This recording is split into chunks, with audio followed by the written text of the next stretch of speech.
오늘은 이제 어린이 주일입니다. 이번에 가정의 달, 우리 얼바인열 이렇게 모든 성도님, 이 가정의 달에 어떤 귀한 의미들이 가정 가운데 있었으면 하는 바람이고요. 사실 어린이야말로 하나님의 형상을 순수하게 볼 수 있는 가장 아름다운 그림입니다. 그래서 그 어린이 같이 우리도 순수하게 하나님 앞에서 다시 새롭게 세워지는 그 일꾼이 되었으면 하는 바람입니다. 우리가 현대를 지칭하는 아주 대표적인 단어 하나를 든다면 포스트 모더니즘입니다. 많이 들어보셨죠? 포스트 모더니즘.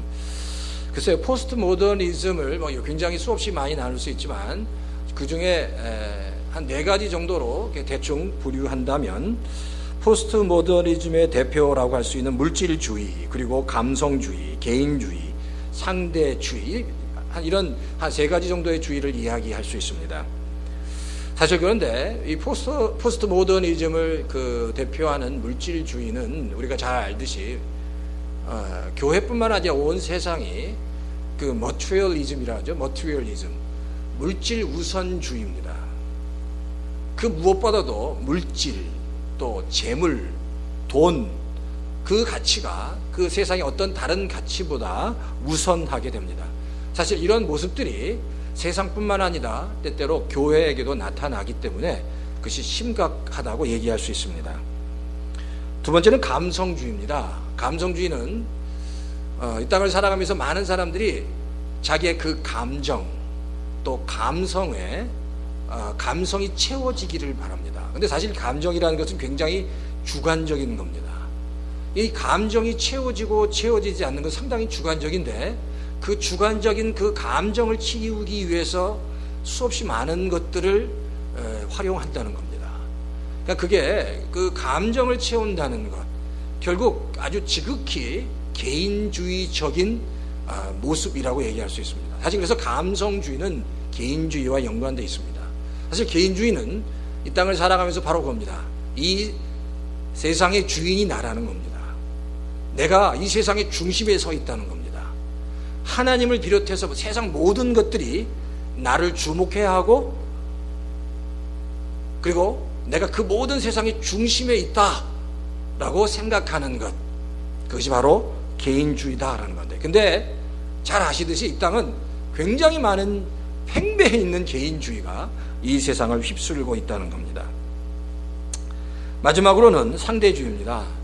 영어로 relativism이라고 얘기할 수 있는데, 상대주의.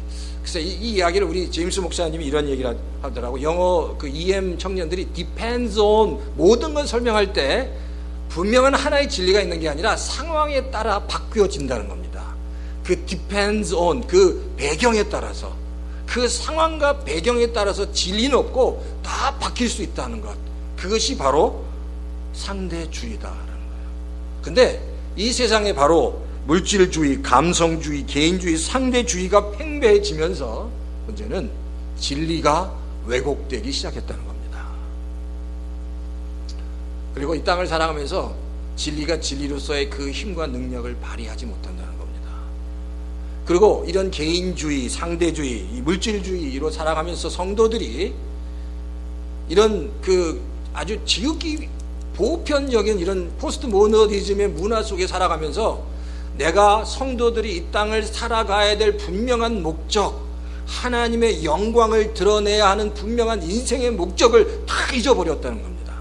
그래서 세상의 중심, 성도조차도 세상의 중심이 하나님이 아니라, 내가 하나님의 영광을 드러내는 존재가 아니라 하나님이 나를 위해 존재해야 하는, 그렇게 또 생각하는 지경에까지 이르게 됐다는 사실입니다. 그래서 다시 한번 우리가 지금 하나님 앞에서 바로 가고 있는가를 한번 하나님 앞에 돌아보는 시간을 좀 잠깐 가졌으면 하는 바람입니다. 제가 지난 시간에 잠깐 이야기를 했는데, 그 세상의 시작이 있고 끝이 있습니다. 우리가 시작, 물질의 시작, 시간의 시작을 창세기에 나오는 태초라고 설명드렸습니다. 그걸 베레츠라고 해서요, 그 시작을, 창세기의 시작을 얘기합니다. 이 창세기의 시작이라고 이야기하는 레시트라는 이 단어는 요한복음에서 말하는 태초의 그 아르케라는 단어와 다릅니다. 시간의 시작과 물질의 시작이 시작됐고요. 그리고 그 종말, 시간의 끝이 있고 그 후에는 새 하늘과 새 땅이 있는 겁니다.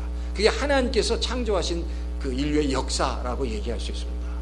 자, 그런데 이제 우리가 생각해야 될 게 하나님께서 태초에 물질의 시작과 만물을 창조하시면서 하나님께서 만물과 물질을 창조하신 그 이유가 뭐냐, 무엇인가를 우리가 생각해 봐야 합니다. 인간을 포함한 하나님 태초에 인간을 포함한 만물을 창조하신 가장 중요한 목적 하나는 바로 그 모든 만물을 통해서 하나님이 영광을 받으시기 위함이다라는 사실입니다. 모든 만물, 인간을 포함한 모든 만물, 그 만물의 목적, 하나님이 영광을 받기 위해서, 그 모든 만물을 통해서 하나님의 영광이 드러나도록 하기 위해서 하나님은 천하 만물, 인간을 포함한 천하 만물을 창조하셨다는 겁니다. 이것을 우리가 잊지 말아야 합니다. 요한계시록 4장 11절에 보면 성경이 이렇게 기록합니다. 우리 주 하나님이여 영광과 존귀와 권능을 받으시는 것이 합당하오니 주께서 만물을 지으신지라 만물이 주의 뜻대로 있었고 또 지으심을 받았느니라 라고 말씀하고 있습니다. 하나님이 영광과 존귀와 권능을 받으실 합당하신 분이다. 그리고 모든 만물이 하나님께로부터 나왔다고 기록하고 있습니다. 뿐만 아니라 바울사도는 이렇게 기록합니다. 로마서 11장 36절에 이는 만물이 주에게로 나오고 주로 말미암고 주에게로 돌아감이라 그에게 영광이 세세 있을지어다. 모든 영광은 하나님께 돌려져야 한다는 겁니다. 하나님으로부터 비롯된 만물, 하나님께서 창조하신 그 모든 만물을 통해서 하나님은 영광을 받으셔야 한다고 사도 바울은 기록하고 있습니다. 자, 그런데 모든 만물들을 통해서 하나님께서 그 영광을 받으셔야 하지만 하나님은 그 인간에게, 바로 우리 인간에게 좀 더 특별한 하나님의 그 DNA를 심어주셨다는 겁니다. 하나님이 특별히 그 인간에게, 사람들에게 하나님의 그 DNA를 심어주셨는데 그 하나님의 DNA가 바로 하나님의 형상이라는 거예요. 하나님의 영광을 드러내도록 인간에게 좀 더 특별한 DNA, 하나님의 DNA가 바로 하나님의 형상이다라는 거예요. 그래서 창세기 1장 26절에 보면 성경이 이렇게 기록합니다. 하나님이 인간을 창조하실 때 인간을 하나님의 형상과 모양대로 창조하셨다라고 얘기합니다. 여기 형상이라는 얘기는 이미지라는 얘기입니다. 이미지라는 얘기입니다. 사실 이 형상과 모양이라는 이야기는 같은 이야기입니다. 그러니까 하나님이 인간을 하나님의 이미지로 창조하셨는데 그게 바로 하나님의 DNA입니다. 근데 그 하나님의 DNA를 인간에 심은 가장 큰 이유는 그 형상과 모양대로 창조하셔서 하나님이 인간을 통해서 영광 받으시기 위함이다라는 사실입니다. 그러니까 바로 이겁니다. 인간을 창조하신 이유는 영광을 받으시는 겁니다. 특별히 인간에게 하나님의 영광을 그 DNA를 형상을 심어주셔서 하나님께서 특별한 영광을 그 인간들로부터 받으시겠다는 겁니다. 근데 이제 그게 죄로 다 깨졌다가 다시 예수 그리스도로 인해서 회복되었다는 겁니다. 자, 그러니까 모든 만물들을 이렇게 표현할 수 있어요. 모든 만물을 창조하신 이유는 하나님의 영광을 받아 그 영광을 반사하는 반사체라는 겁니다. 모든 만물은 절대 스스로 하나님께 영광을 돌릴 수 없습니다. 모든 만물은 하나님의 영광을 받아 그 영광을 돌려야 할 존재였는데 사실 그 죄가 그것을 막았다가 다시 하나님께서 회복시켜 주셨다는 겁니다. 그러니까 우리가 이 땅을 살아가는 성도가 꼭 잊지 말아야 될 것 한 가지. 왜 우리가 이 땅을 살아가느냐? 내가 잘 살기 위해서, 내가 정말 이 땅에서 뛰어나게 살기 위해서가 아니라 가장 중요한 첫 번째 목적은 하나님의 영광을 위해서, 영광을 드러내기 위해서라는 것을 잊지 말아야 합니다. 그래서 웨스트민스터 소요리보다 첫 번째 너무 잘 아시죠? 사람의 제일 되는 목적은 하나님을 영화롭게 하는 것, glorifying 것, 영화롭게 하는 것과 하나님을 그를 즐거워하는 것이다 라고 말씀하고 있습니다. 그런데 보세요, 우리가 이 땅을 살아가면서 하나님의 영광을 돌리기 위해서 이 땅에 필요한 것들이 있습니다. 하나님의 자녀들에게 필요한 것들을 하나님께서 마련해 주셨습니다. 그걸 하나님은 복이라고 얘기합니다. 그래서 그 여러 가지 복에 대해서 구약에서 이야기하는데, 그 특별히 구약에서 복에 대해서 굉장히 많이 이야기하고 있는 장이 신명기 28장입니다. 신명기 28장에 보면 하나님이 하나님의 자녀에게 주실 복에 대해서 막 장수하는 복, 물질의 복, 뭐 들어가도 나가도 그 모든 복들에 대해서 설명하고 계십니다. 왜냐하면 하나님의 자녀가 이 땅을 살아가는데 하나님이 마련해 주신 그 복들이 필요하기 때문입니다. 어떤 복들이 있을까요? 첫 번째, 우리가 지금 여기 물질의 복이 필요합니다. 물질이 있어야 합니다. 두 번째, 건강의 복이 있어야 합니다. 건강해야 이 땅을 살아갈 수 있고요, 신앙생활도 잘할 수 있고, 또 건강의 모든 것들을 할 수 있습니다. 세 번째로 자녀의 복입니다. 이 자녀의 복도 굉장히 중요한 거죠. 자, 그 외에도 수없이 많은 복들이 있는데 보통 세 가지로 대표할 물질의 복, 건강의 복, 자녀의 복들, 이런 복들이 있습니다. 근데 이런 복들을 주신 가장 큰 목적이 뭘까요? 목적이 뭐라고요? 내가 이 땅에서 그냥 잘 먹고 잘 살고 이 땅에서 풍성하게 잘 먹고 잘 사는 것, 그렇지 않습니다. 하나님의 영광을 드러내는 데 도움이 되도록 하는 복들이다라는 겁니다. 사실 그런데 이런 물질의 복이나 자녀의 복이나 건강의 복들은 나중에 우리가 천국에 가서 얻게 될 복과 비교한다면 수억만 분의 1보다 작은 아주 미미한 것들입니다. 하나님이 주시는 복은 정말 엄청난 복이라는 사실. 근데 그래도 그 복들이 우리에게 필요한 겁니다. 이 땅을 살아가는데, 하나님 말씀을 붙잡고 살아가는데 그 복들이 필요하기 때문에 하나님께서 우리에게 주셨다라는 겁니다. 근데 문제는 바로 그래요. 하나님께서 하나님의 영광을 위해서 이 땅을 살아가는데 하나님의 영광을 드러내도록 사용하라고 주신 그 복들이 때때로 이럴 때가 있습니다. 그 하나님이 주신 복들, 물질의 복, 또 자녀의 그런 모든 복들이 하나님의 영광을 가릴 때가 있다는 겁니다. 왜? 이 우선순위가 바뀌는 겁니다. 하나님이 영광을 받아야 되는 그 복들이 먼저 더 영광을 받는데 우선순위가, 프라이어리티가 바뀌는 거예요. 그때 프라이어리티가 바뀌는 그 순간에 하나님께서 주시는 그 복들은 아무 의미가 없어지는 존재가 된다는 겁니다. 좀 심하게 얘기하면 이렇게 얘기할 수 있을 겁니다. 그 하나님의 영광을 돌리는, 하나님의 영광을 가리는 그 순간 하나님께서 주시는 그 복은 하나님 앞에서 쓰레기가 될 수밖에 없다는 겁니다. 그러니까 하나님께서 주시는 복을 정말 하나님의 영광을 위해서 온전히 사용할 것이냐, 아니면 하나님이 주시는 복을 쓰레기로 만들 거냐는 바로 우리에게 달려 있습니다. 하나님께서 주신 복을 정말 기쁘게 하나님의 영광을 위해서 사용할 수 있어야 된다는 겁니다. 그래서 중요한 거 바로 겁니다.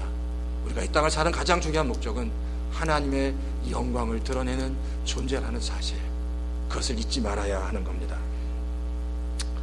사실 오늘 이 이야기가 오늘 설교 말씀에 아주 중요한 근거와 기초가 되기 때문에 이렇게 좀 말씀을 드렸어요. 오늘 본문 이야기로 좀 들어가겠습니다. 오늘 우리가 요한복음 16장 말씀을 읽었습니다. 요한복음 16장의 말씀은 사실 14장부터 시작합니다.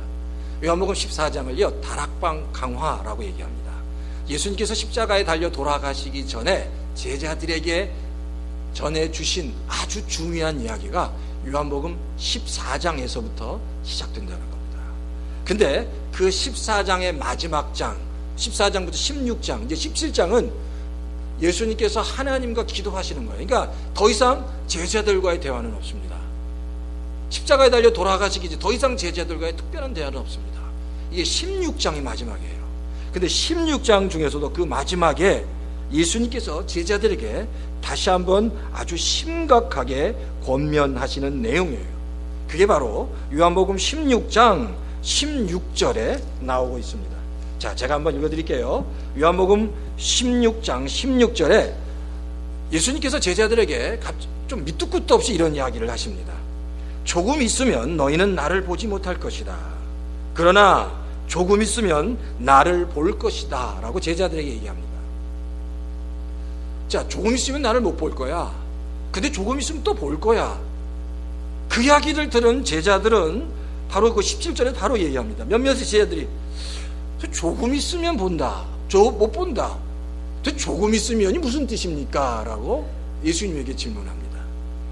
그러면서 또한 내가 아버지께로 갈 때가 됐다라는 말씀은 무슨 말씀이십니까? 라고 제자들이 예수님께서 하신 말씀에 대해서 질문하기 시작했습니다. 그 이야기는 바로 그거예요. 지금 제자들은 예수님께서 십자가에 달려 돌아가시기 직전에도 지금 예수님이 무슨 말씀을 하는지, 이 말씀이 무슨 뜻인지를 깨닫지 못했다는 겁니다. 그 의미를 파악하지 못했다는 겁니다. 그래서 그걸 알고 있는 예수님께서 다시 한번 설명하십니다. 두 번 더 설명하는데 그게 바로 20장과 21장에 나와 있습니다. 자, 그건 풀어서 설명하시는데, 자, 20장을 한번 보시겠어요? 20절을 보면 예수님이 이렇게 말씀하세요. 내가 진정으로 너희에게 말한다. 너희는 울며 애통하겠으나 세상은 기뻐할 것이다. 그러나 너희가 근심에 쌓여도 그 근심은 기쁨으로 변할 것이다 라고 얘기합니다. 예수님이 너희는 울며 애통하게 될 거다. 곧 울며 애통하게 될 거다. 그리고 그것을 세상은 아주 기뻐할 거다라고 얘기합니다. 그런데 그 근심이, 그 애통함이 곧 뭐래요? 기쁨으로 바뀔 거야 라고 예수님께서 말씀하십니다. 제자들이 지금 뭔가 지금 이해가 될 듯 말 듯 하는 거예요. 근데 또 얘기하십니다. 21절에 이제 여자가 임신해서 해산하는 것을 통해서 이야기를 하시는데 21절에 이게 여자가 해산할 때는 근심에 잠기게 된다. 근데 진통할 때가 진통이라는 것이 너무너무 힘들고 어렵기 때문이다. 그런데 아이를 낳으면 사람이 세상에 태어난다는 그 기쁨 때문에 그 고통은 더 이상 기억되지 않는다라고 말씀하고 있다는 겁니다. 지금 첫 번째 하신 말씀을 두 번에 걸쳐서 계속해서 말씀하고 있는 겁니다. 내가 조금 있으면 보지 못하지만 조금 있으면 다시 보게 될, 이 이야기를 두 번에 걸쳐서 지금 아주 자세하게 설명하고 계신다는 겁니다. 자, 그럼 보세요. 지금 예수님께서 말씀하시고자 하는 이 기쁨, 근심이 기쁨으로 바뀔 것이다 라는 이 말씀이 무슨 얘기냐는 거예요. 지금 예수님은 무엇을 생각하시면서 어떤 그림을 그리시면서 이 말씀을 제자들에게 전하고 계실까요? 짐작이 되십니까? 무슨 이야기죠? 바로 이 이야기는 예수님이 앞으로 당하실 그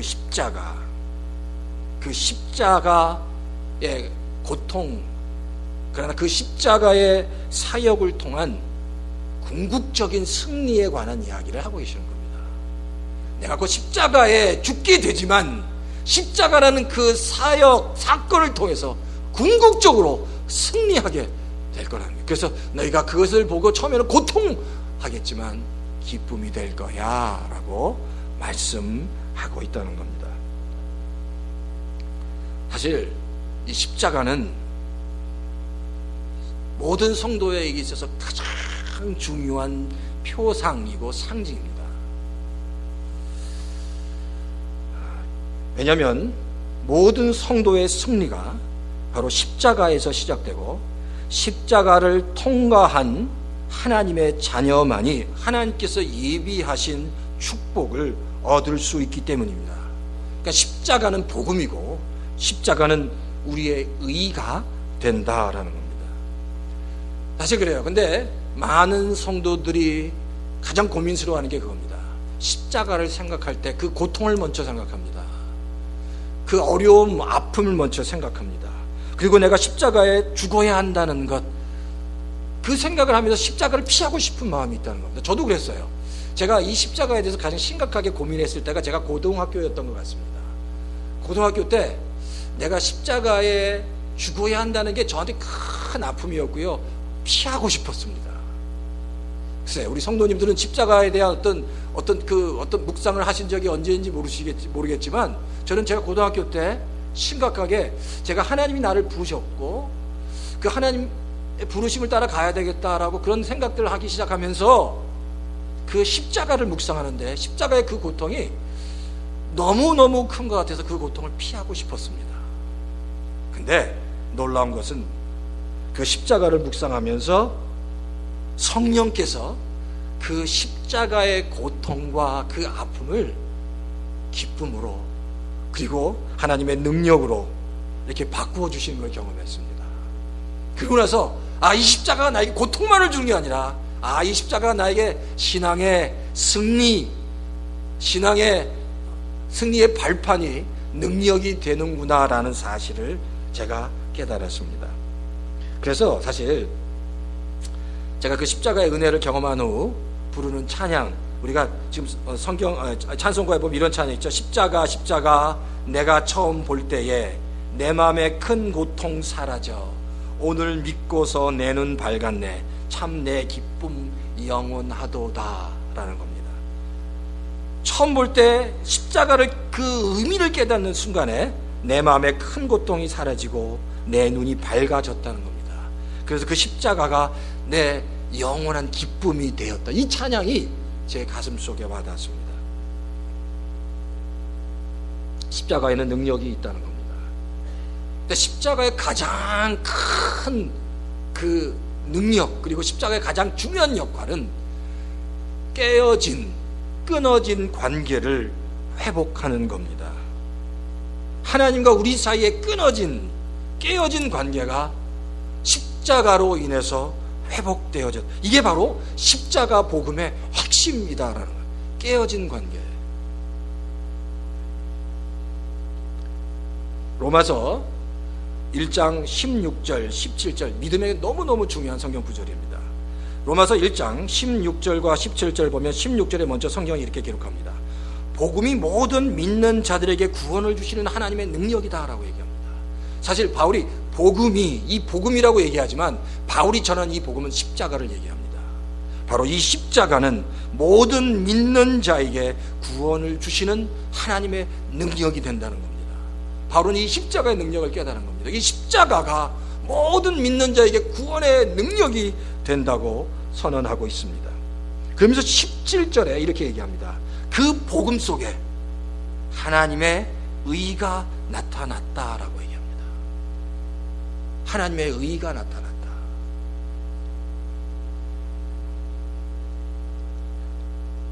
사실 우리가 알고 있는, 보통 의하면 영어 우리가 그렇게 하잖아요. righteousness라고 얘기합니다. 이 righteousness, 무슨 justice라는 이 단어들을 우리가 보통 설명할 때 올바른, 정직한, 흠이 없는, 통상적으로 그렇게 해석합니다. 그러나 성경이 말하는 righteousness, 의라는 단어, 그 히브리어로요 자다크라는 이 단어는 우리가 통상적으로 알고 있는 그런 올바른, 정직한, 그리고 흠이 없는 그런 단어가 아니라는 겁니다. 완전히 다른 단어라는 거예요. 하나님 말 복음의 의가 나타나는 것은 그 복음의 의가 우리를 깨끗하게 했다는 게 아니라는 겁니다. 자, 한번 성경 구절을 한번 찾아가면서 한번 찾아보겠는데, 창세기 15장에 보면 15장 6절에, 자, 제가 읽어드릴게요. 창세기 15장 6절입니다. 아브라함이 주를 믿으니 주께서 아브라함의 그런 믿음을 의로 여기셨다고 얘기합니다. 창세기 15장, 아브라함이 주를 믿었는데 하나님께서 아브라함의 그런 믿음을 의로 여기셨다. 이 의를 자다크라는 단어, 의로 여기셨다는 겁니다. 근데 아브라함이 왜 하나님이 아브라함을 의로 여기셨냐는 거예요. 아브라함을 의로 여기신 게 무슨 아브라함이 아주 선하고 착하고 흠없는 삶을 살았기 때문이 아니라는 겁니다.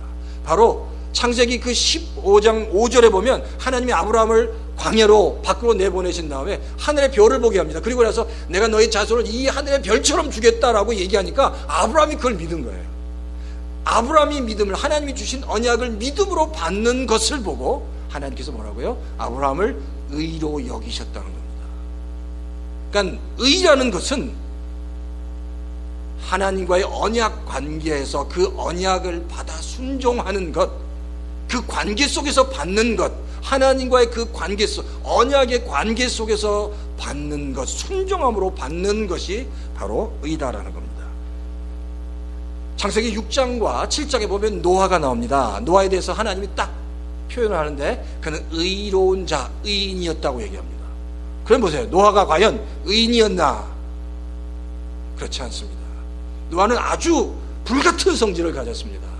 그리고 그 마지막에 보면 술을 너무너무 많이 마시고 하체를 드러낼 정도로 굉장히 큰 실수를 저지릅니다. 그러니까 그런 모습들을 보면 노아가 정말 의인이라고 얘기할 수 없는. 근데 하나님은 노아를 향해서 의인이다라고 표현합니다. 근데 그 이유는 노아가 하나님이 주신 약속, 이 땅을 내가 물로 심판하겠다라고 하신 그 언약의 말씀을 붙잡고 평생 살았기 때문에, 그래서 방주를 짓고 살았기 때문에 하나님이 그를 의인이다라고 말씀하고 있다는 겁니다. 또 한 가지 좀 뭐라고 표현해? 해괴한 일, 좀 흥미로우면서도 해괴한 일이 성경에 기록되어 있습니다. 창세기 38장에 보면, 저희가 창세기 38장 26절의 말씀을 한번 제가 읽어드릴게요. 한번 창세기 38장 찾아보실 분은 한번 찾아보시고요. 창세기 38장 26절에 보면 좀 해괴한 일이 기록되어 있습니다. 자, 제가 읽어드리겠습니다. 유다가 그것들을 알아보고 가로되 그는 나보다 옳도다. 내가 그를 내 아들 셀라에게 주지 아니하였음이로다 하고 다시는 그를 가까이 하지 아니하였더라. 자, 우리가 그냥 성경 구절 한 구절을 읽었기 때문에 이게 도대체 무슨 얘기인지 알 수 없지만 제가 그 배경을 좀 설명하면 그렇습니다. 유다가 그것들을 알아보고 그는 나보다 옳다라고 얘기하고, 그가 나보다 옳다고, 이 그라는 존재가 바로 그의 며느리 다말입니다. 근데 이 이야기가 어떻게 된 거냐면요, 그 유다가 누구냐면 야곱의 네 번째 아들입니다. 이게 유다를 통해서 예수 그리스도가 와요. 근데 그러니까 지금 유다의 자손이 계속 진행되어야 메시아가 그 유다로부터 오는 겁니다. 그런데 유다의 첫째 아들의 며느리가 다말이었는데 첫째 아들이 죽습니다. 그리고 유다의 둘째 아들도 죽는 거예요. 그러면 유다의 후손을 통해서 메시아가 와야 되고 유다에게 있어서는 자손이 있어야 되는데 아들이 다 죽어가는 거예요. 그런데 셋째 아들 바로 셀라가 있는데 너무너무 어렸습니다. 근데 그 첫 번째 며느리 다말이 기다려도 자기가 아이를 가질 수 없다는 것을 깨달아요.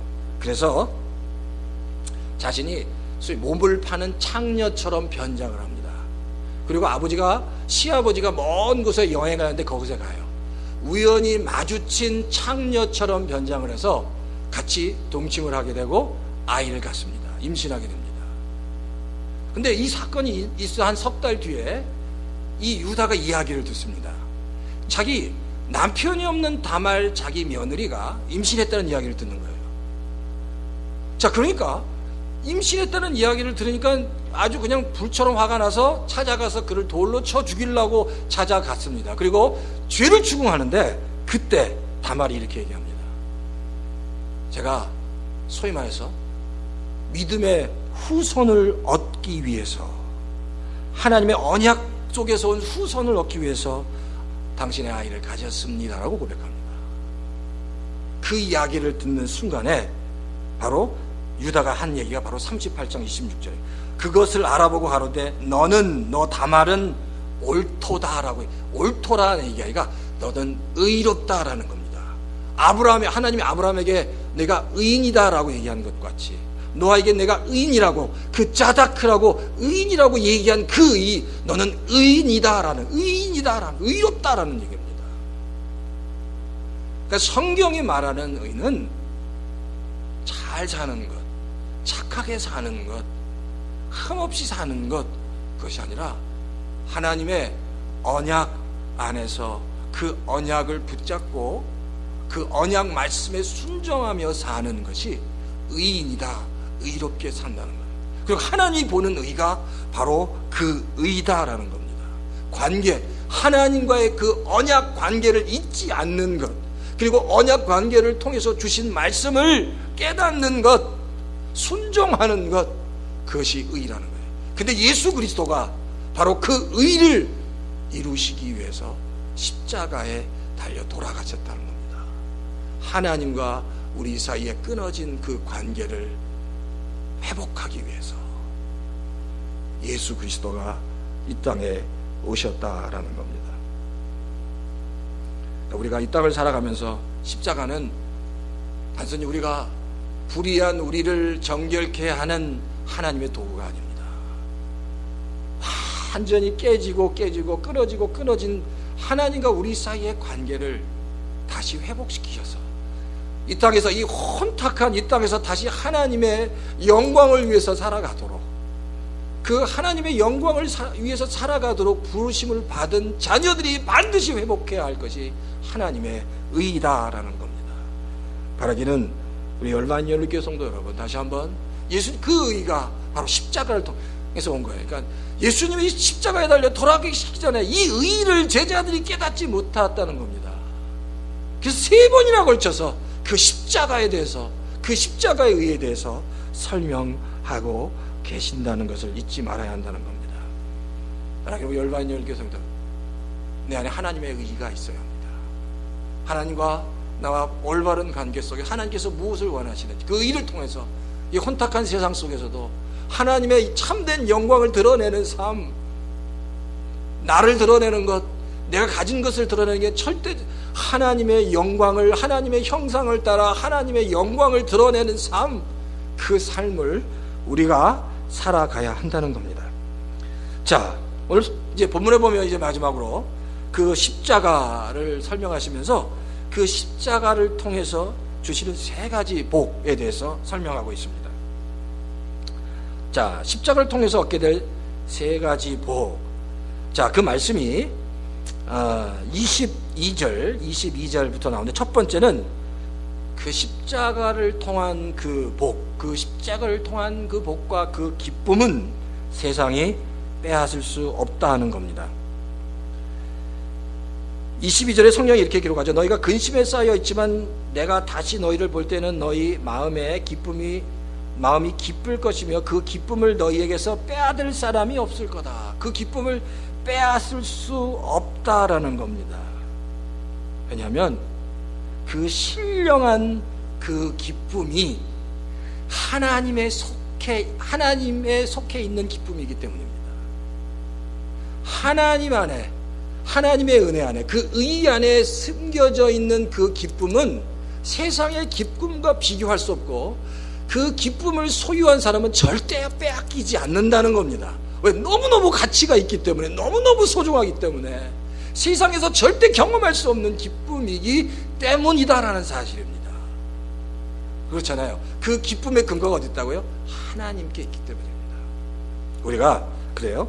이제 결혼을 하면 그 선물을, 이제 결혼 예물을 주고 받습니다. 저도 이제 결혼할 때 그 시계, 뭐 이렇게 반지, 다이아몬드 반지, 그게 비싼 건 아니지만 그래도 다이아몬드 반지를 이렇게 주고 받았는데, 지금은 이제 제가 끼지 않지만 그 반지가 지금은 그 장 속에 잘 보관되어 있습니다. 제가 끼진 않아도 잘 보관되어 있는데, 그건 절대 뭐 어려운 일이 있어도 팔지 않습니다.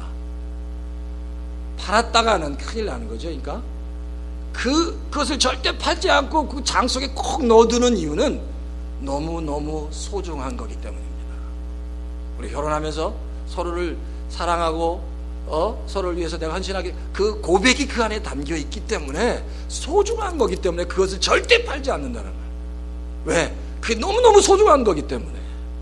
그런데 하나님이 주시는 이 기쁨은 그 근거가 어디 있다고요? 하나님께 있는 겁니다. 그러니까 그것을 경험한 사람은, 그 십자가를 통해서 주신 그 기쁨을 경험하는 사람은 절대 어떻게 한다고요? 빼앗기지 않는다는 겁니다. 두 번째는 그 하나님이 주신 그 기쁨의 실체를 깨닫는 것은 정말 큰 축복입니다. 23절 그 상반절에 보면 이렇게 얘기합니다. 그날에는 너희가 나에게 아무것도 묻지 않을 거다라고 얘기합니다. 아무것도 안 묻게. 그날이 뭘까요? 그날이 뭘까요? 그날은 이 성도가 그 그리스도의 십자가가 무엇인지를 깨닫고 그 하나님의 영적인 모든 비밀을 깨달은 그날입니다. 십자가가 처음에는 고통과 아픔과 괴로움이었었는데 그것이 그냥 아픔과 고통으로 끝나지 않고 그게 말로 표현할 수 없는 큰 기쁨인 것을 깨닫고 그것이 하나님의 능력인 것을 깨달은 그날, 그 십자가의 그 복음의 능력 실체를 경험하는 그날은 더 이상 질문할 게 없다는, 왜? 다 알기 때문입니다. 질문이 없는 게 두 가지인지 아시죠? 완벽하게 알면 질문이 없고요, 정말 아무것도 모르면 질문이 없습니다. 근데 여기는 아는 거예요. 그 실체를 분명히 알기 때문에 더 이상 너희가 그때 질문이 없을 거라는 겁니다. 그 복음의 능력, 그 복음의 그 그리스도의 십자가의 실체를 분명히 깨달아서 그 십자가를 통과하여 그 은혜가, 그걸 깨닫는 은혜가 바로 그 성도들에게 있어진다는 겁니다. 세 번째는 구하는 것을 반드시 주겠다고 얘기합니다.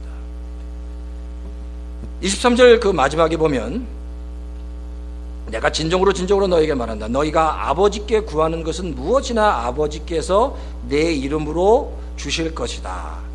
지금까지는 너희가 아무것도 내 이름으로 구하지 않았다. 구하여라. 그러면 받을 것이다. 그래서 너의 기쁨이 넘치게 될 거라고 얘기합니다. 아버지의 구하는 것을 무엇이나 내 이름으로 주겠다고 말씀하시는데 질문이 하나 생겨요. 그런데 주겠다고 말씀하시면서 너희가 아무것도, 지금까지 너희가 아무것도 내 이름으로 구하지 않았다는 겁니다. 너희가 지금까지 내 이름으로 구한 게 없다는 거예요. 이게 지금 예수님이 그 제자들에게 하시는 말씀이에요. 너희가 지금 나한테 제대로 구한 게 없어. 그럼 정말 제자들이 예수님께 구한 게 없을까요? 그럼 제자들이 하나님께 그럼 기도하지 않았다는 얘기입니까? 기도했죠. 그러니까. 근데 이 이야기는 바로 그겁니다. 수없이 많이 기도했지만 너희의 기도가 이겁니다. 내 마음에 합한, 내가 원하는 기도를 드린 적이 없다는 겁니다. 내가 그렇게 수없이 많이 기도했지만 그 기도가 내 마음에 합한, 내가 원하는 기도가 아니었다는 겁니다. 근데 예수님께서 얘기하는 거예요. 이제 내 이름으로, 지금까지 아니었지만 이제 내 이름으로 구하면 내 이름으로 구하면 주시겠다고 말씀하시고, 바로 너희는 그 응답, 그 기쁨을 하나님께 받게 될 것이다. 그럼 도대체 뭘 우리가 원해야 될 게 바로 뭐냐는 거예요. 그러니까 우리가 이 땅을 살아가면서, 글쎄 이제 좀 이 마지막에 좀 굉장히 좀 어려워요. 그러니까 이 땅을 살아가면서 하나님이 주시는 선물, 물질의 축복, 건강의 축복, 자녀, 이런 선물들, 이런 것들을 우리는 늘 구하며 살았습니다. 근데 이 이야기는 그게 하나님이 주시는 그런 하나님의 선물이 아니라, 이 이야기는 그런 선물을 구하지 말고 하나님을, 그리스도를 구하라는 겁니다. 그 그리스도, 그 의를 구하라는 겁니다.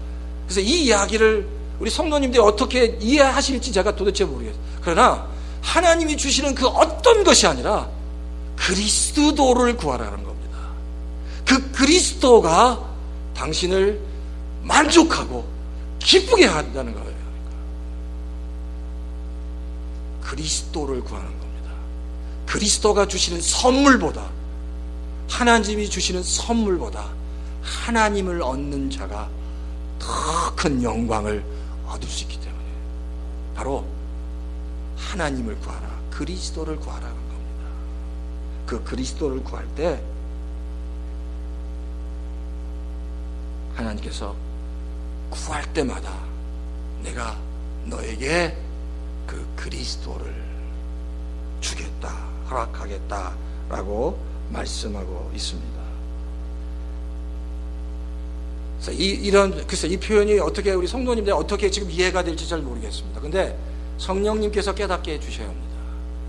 그리스도가 주시는 그 어떤 것이 아니라 지금 말씀하신 하나님의 의로 하나님과 우리 사이의 관계를 회복한 후에 바로 그리스도 그리고 그리스도의 그 생명, 하나님이 주시는 그 생명의 빛, 생명의 양식, 그 양식을 우리가 구할 수 있어야 한다는 겁니다.